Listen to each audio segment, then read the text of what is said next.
죽은 줄로만 알았던 여자가 눈을 떴는데 그 여자가 모든 기억을 잃고 임신 중이라고 믿는다면 그걸 지켜보는 사람의 심장은 어떻게 버텨야 할까요? 김도윤은 몇 주째 병원 복도를 떠나지 않았어요. 강재인의 생명이 겨우 붙어 있다는 사실 하나로 버텨온 시간이었죠. 매일 밤 의시 없는 그녀의 손을 붙잡고 스스로를 다독이며 말했어요. 꼭 깨어나세요, 강재인 씨. 당신이 살아야 제 삶도 다시 시작될 수 있어요. 그렇게 기도하던 어느 날 강재인이 눈을 떴어요. 마치 아무 일도 없었던 사람처럼 조용히 숨을 내쉬며 눈동자를 굴렸죠. 김도윤은 기쁨의 말을 잇지 못했고 눈가에는 눈물이 고였어요. 하지만 그 순간 강재인이 던진 한마디가 도윤의 심장을 얼려버렸어요. 여기 어디예요? 왜 병원에 있는 거죠? 강재인은 사고를 기억하지 못했어요. 병실도 낯설어했고 심지어 김도윤조차 모르는 얼굴처럼 바라봤죠. 김도윤은 자신을 소개했어요. 저예요. 김도윤입니다. 당신을 살린 사람이에요. 하지만 그녀는 고개만 저었어요. 그리고 이어진 말에 도윤은 더욱 숨이 막혔죠. 제 뱃속의 아기는 괜찮은 거죠? 강재인은 이미 세상을 떠난 아이를 여전히 품고 있다고 믿고 있었어요. 그녀의 기억은 2018년 임신 사실을 알았던 그 시점에서 멈춘 듯 했어요. 도윤은 진실을 말할 수 없었어요. 강재인의 정신이 무너지지 않게 하려면 충격을 피해야 했거든요. 그렇게 김도윤은 침을 삼키며 말했어요. 지금은 2025년이에요. 천천히 설명해 줄게요. 강재인 씨. 기억상실의 임신 착각까지 겹친 강재인의 상태는 상상 이상이었고 도윤의 마음은 이미 천갈래 만갈래로 찢어지고 있었죠. 기억상실의 임신 착각까지. 이 정도면 단순 사고 후유증이 아니라 마음 깊은 곳에 박힌 트라우마죠. 김도윤은 강재인을 진료하던 의사를 붙잡고 질문을 멈출 수 없었어요. 지능에는 문제가 없어 보여요. 그런데 왜 최근 몇 년을 통째로 잊은 거죠? 의사는 한참을 침묵하더니 조심스럽게 입을 열었어요. 역행성 기억상실증입니다. 뇌가 본능적으로 자신을 지키려고 하는 거예요. 가장 안전하고 행복했던 시점에 기억을 고정시킨 채 그 이후의 충격적인 기억은 스스로 차단해버리는 거죠. 김도윤은 그 말을 듣고도 믿을 수 없었어요. 그러고 보니 강재인이 기억하고 있는 마지막 시점은 자신이 임신 사실을 알게 되었던 바로 그 순간이었죠. 그때까진 가족도 있었고 결혼도 유지되고 있었고 아직 세상이 무너지기 전이었으니까요. 기억이 돌아오긴 하나요? 김도윤이 묻자 의사는 고개를 끄덕였어요. 시간이 걸릴 수 있어요. 어떤 경우엔 갑작스럽게 돌아오기도 하죠. 다만 그 순간은 예고 없이 찾아오고 기억이 돌아오면 정서적 충격도 더 커질 수 있습니다. 김도윤은 더 이상 아무 말도 할 수 없었어요. 그 순간 떠오른 생각은 하나뿐이었죠. 강재인이 모든 걸 떠올리는 날, 그 모든 고통을 다시 겪게 될 거라는 것. 자신이 안겨주었던 상처까지도요. 그래서 김도윤은 처음으로 망설이기 시작했어요.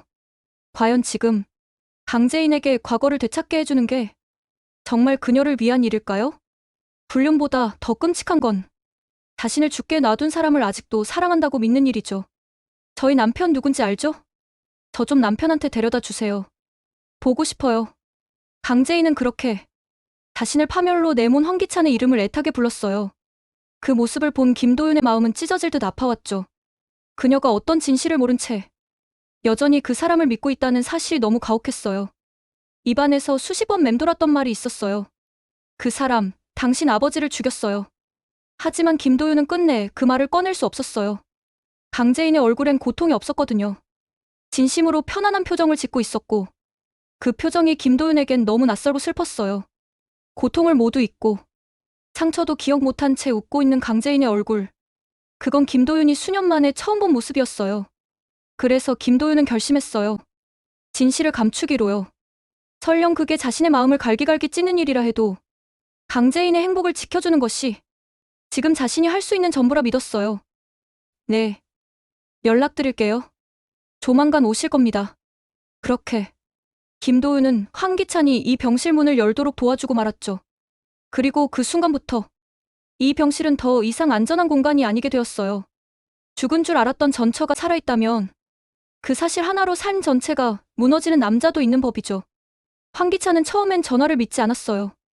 귀를 의심했고 확인한 후에도 거짓말이길 바랐어요. 하지만 곧 병원으로 향했고 도착했을 땐 이미 정신이 반쯤 나간 얼굴이었죠. 병실 문을 열자 침대 위에 앉아있는 강재인이 눈에 들어왔어요. 황기찬은 걸음을 멈췄고 무릎이 휘청이며 그대로 제자리에 주저앉을 뻔했어요. 그의 입술이 떨렸어요. 제인아, 진짜 너 맞는 거야? 그 말에 강재인은 고개를 살짝 기울이며 웃었어요. 여보, 왔어? 기억을 잃은 강재인이 아무런 의심 없이 그를 남편이라 부르며 웃는 그 장면은 황기찬에게 감동이 아니라 공포였어요. 그 순간 병실 구석에 서 있던 김도윤과 눈이 마주쳤고 황기찬은 이 모든 상황의 퍼즐을 완성한 듯 격분했어요. 김도윤, 니놈이 이걸 꾸민 거였냐? 황기찬은 달려들어 그의 멱살을 붙잡고 외쳤어요. 네가 도대체 무슨 짓을 한 건지 알아, 이 미친놈아. 하지만 김도윤은 조용히 그의 손을 뿌리쳤어요. 목소리는 담담했지만 눈빛은 날카로웠죠. 당신이 죽게 놔둔 사람을 내가 살렸을 뿐이야. 그 짧은 말에 황기찬의 눈동자는 흔들렸고 병실은 숨막힐 듯한 침묵에 잠겼어요. 자신이 묻어버린 죄. 그 죄가 다시 눈앞에서 숨쉬고 있다는 사실이 이제야 현실로 다가왔던 거죠. 남편을 믿는 여자의 순진한 웃음보다 더 잔인한 장면이 또 있을까요? 그 남편이 그 여자를 죽음 직전까지 내몰았다는 사실을 알고 있다면 말이죠. 황기찬이 떠난 후에도 강재인은 병실 침대에 조용히 앉아 있었어요. 그녀는 방금 전까지 울먹이던 황기찬의 얼굴을 떠올리며 환하게 웃었어요. 여전히 잘생겼네, 내 남편. 다시 만날 수 있어서 다행이에요. 그 말에 김도윤은 입을 다물 수밖에 없었어요. 고개를 돌렸지만 그녀가 눈치챌까봐 숨조차 마음대로 쉴 수 없었죠. 자신이 어떤 감정에 흔들리고 있는 건지 김도윤 본인도 알 수 없었어요. 그저 가슴이 뻐근했고 속이 서서히 타들어가는 느낌뿐이었어요. 그녀는 웃고 있었고 그녀의 웃음은 다른 남자를 향해 있었어요. 그 남자가 바로 자신이 지켜주고 싶었던 여자의 모든 것을 망가뜨린 장본인인데도요. 도윤은 스스로를 수없이 타일렀어요. 이건 사랑이 아니라고, 그저 죄책감일 뿐이라고. 하지만 그 모든 부정 속에서도 가슴 한켠에서 묵직하게 밀려드는 감정은 결국 사랑이었어요. 그래서 더 힘들었어요. 기억을 잃은 강재인이 황기찬을 향해 미소 지을수록 김도윤의 마음은 갈기갈기 찢겨나가는 것 같았죠. 그녀의 손을 잡고 있는 건 자신이었지만 그녀의 기억 속 자리는 아직도 그 사람의 것이었으니까요. 기억 상실보다 더 무서운 건 기억이 돌아왔다는 걸 감춰야 할 때예요. 며칠이 흘렀어요. 강재인은 병실 생활에 어느 정도 익숙해졌고 김도윤은 여전히 곁을 지키고 있었죠. 한 가지 달라진 점은 황기찬도 함께였다는 사실이었어요. 강재인은 겉으로 보기엔 아무 문제 없어 보였지만 조금씩 이상한 감각을 느끼고 있었어요. 황기찬과 마주한 첫날 밤, 이유 모를 메스꺼움이 밀려왔어요. 그 감정은 분명 반가움이 아니었어요. 왜 저 사람이랑 같이 있으니까 이렇게 속이 안 좋지? 강재인은 스스로도 의아했지만 그 찜찜한 감정은 날이 갈수록 더 또렷해졌어요. 그때 감정의 소용돌이가 몰려오듯 예전의 기억이 다시 되살아나기 시작했어요. 강재인은 자신도 모르게 헛구역질을 연신해댔어요. 그리고 어느 날 병실 복도에 앉아있던 김도윤에게 강재인이 조용히 다가왔어요. 도윤 씨, 저 다 기억났어요. 그 말에 김도윤은 놀라 고개를 들었지만 강재인은 재빨리 손가락을 입에 댔어요. 쉿. 황기찬은 아직 몰라요. 그 사람 방금 급한 전화 받으러 갔어요. 그 목소리에는 예전의 강재인이 담겨 있었어요. 선명하고 또렷한 판단. 그리고 차가운 눈빛까지요. 정확히 언제부터인지 모르겠는데요.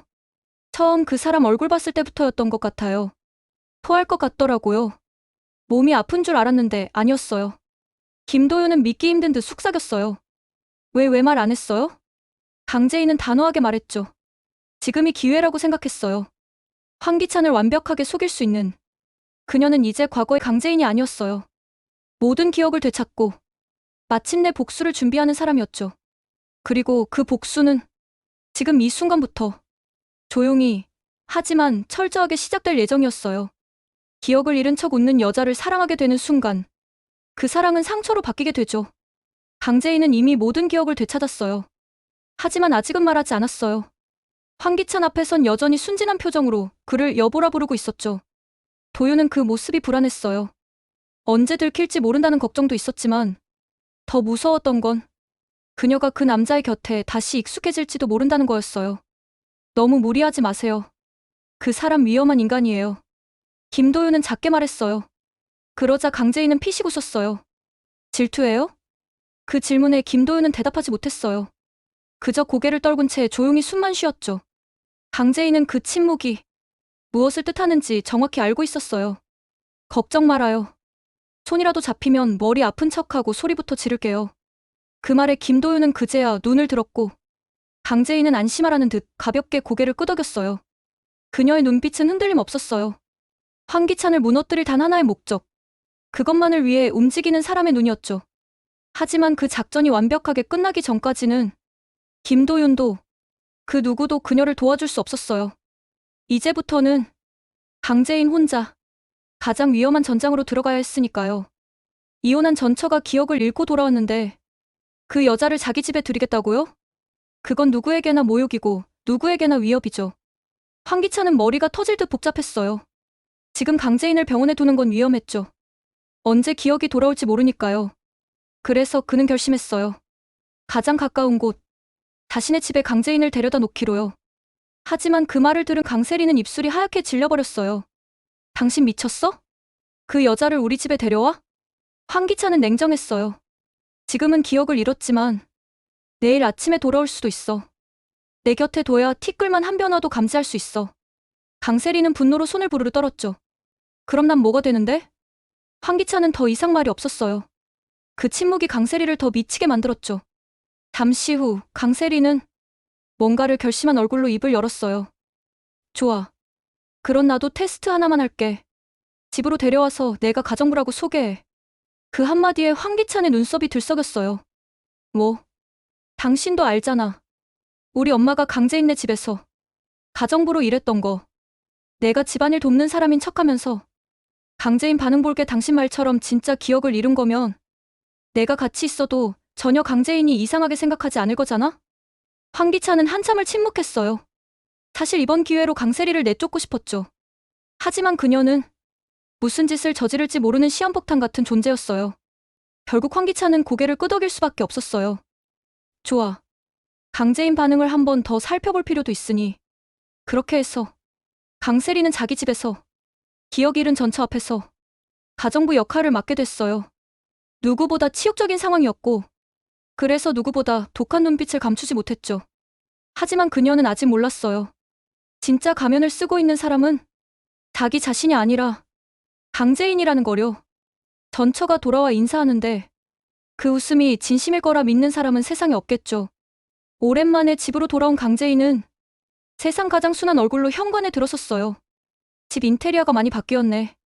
입가에 잔잔한 미소를 띤 채 집 안을 천천히 둘러보았지만 속으로는 계속 되뇌고 있었어요. 역겹다.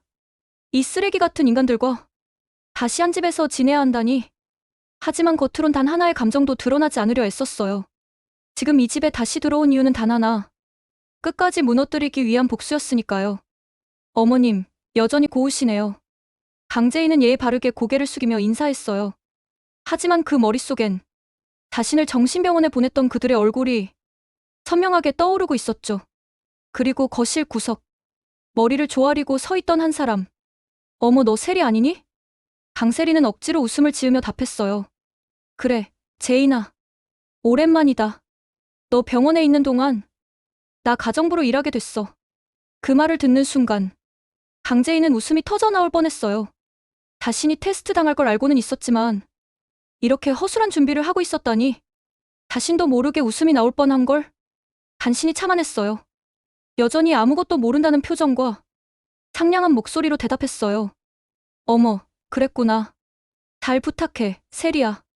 그러면서도 강세리의 뺨을 잇는 힘껏 후려치고 싶은 충동에 두 손을 등 뒤로 감추었어요. 몸이 떨릴 정도로 분노가 올라왔지만 지금은 웃어야 할 때였어요. 그날 밤 강재인은 거실과 방 구석구석을 돌며 김도윤이 건네준 초소형 도청 장치를 하나씩 설치했어요. 이 집에 들어온 첫날 가장 먼저 해야 할 일은 감정이 아니라 정보 수집이었거든요. 사람이 방심하는 순간은 그 방심을 누군가 노리고 있었을 때 가장 위험하죠. 며칠이 지나자 황기찬의 가족들도 점차 긴장을 풀기 시작했어요. 강재인은 여전히 해맑은 표정으로 세리에게 커피를 부탁하고 어머님에게는 고개를 조아리며 인사했죠. 마치 진짜로 기억을 잃은 사람처럼요. 그런 그녀의 연기가 너무 완벽해서 강세리조차 의심을 거두기 시작했어요. 하지만 누구보다 연기하고 있었던 건 강재인이었고 그 누구보다 차분하게 때를 기다리고 있었죠. 생각보다 기회는 빠르게 찾아왔어요.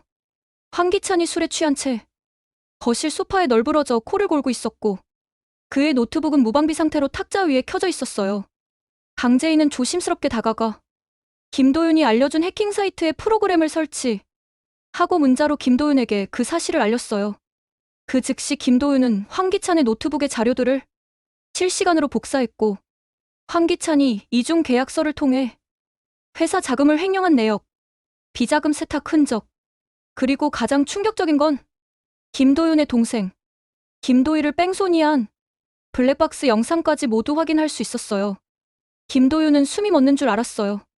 그동안 이 사람이 얼마나 많은 죄를 지으며 남의 인생을 짓밟아왔는지를 그 파일들이 증명하고 있었거든요. 강재인은 아무 일도 없었던 듯 다시 침실로 돌아갔어요. 복수는 이제 시작이었고 모든 증거는 이제 김도윤의 손 안에 들어왔어요. 오늘의 이야기는 여기까지입니다. 다음 이야기는 황기찬의 집을 빠져나와 김도윤과 모든 비밀 자료를 공유하는 강재인과 황기찬과 강세리가 위기를 느끼는 장면이 이어집니다. 즐겁게 시청해주셔서 감사합니다. 구독과 좋아요, 댓글 부탁드립니다.